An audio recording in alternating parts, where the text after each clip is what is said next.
জাতীয় মসজিদ বায়তুল মোকাররমে অনুষ্ঠিত হয়েছে ঈদের 5টি জামাত। এতে অংশ নেন রাজধানীর বিভিন্ন শ্রেণী পেশার মুসল্লিরা। এই মসজিদে প্রথম জামাত অনুষ্ঠিত হয় সকাল 7টায়। ইমামতি করেন যাত্রাবাড়ির তামিরুল মিল্লাত কামিল মাদ্রাসার অধ্যাপক ডক্টর খলিলুর রহমান মাদানী। এরপর দ্বিতীয় জামাত 4টায়, তৃতীয়টি 9টায়, চতুর্থ জামাত 10টায় অনুষ্ঠিত হয়েছে আর সবশেষ জামাত হয়েছে 10টা 45 মিনিটে। এরপর মোনাজাতে দেশ ও জাতির জন্য মঙ্গল কামনা করা হয়।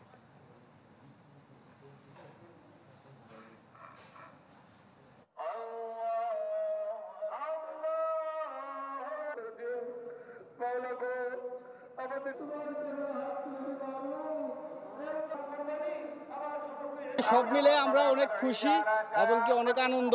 আল্লাহর কাছে লাখো লাখো শুকরিয়া যাতে আল্লাহ আমাদেরকে কবুল ও মঞ্জুর করে নেয়।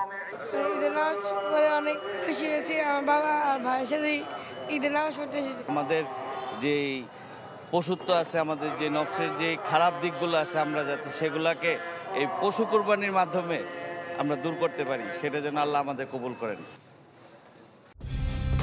কালার এক্সপার্ট, জর্জ স্যাপ এবং মাইল্ড অন হ্যান্ডস টেকনোলজি সমৃদ্ধ অরিক্স ক্রিস্টাল ওয়াশ আপনার লন্ড্রি এক্সপার্ট।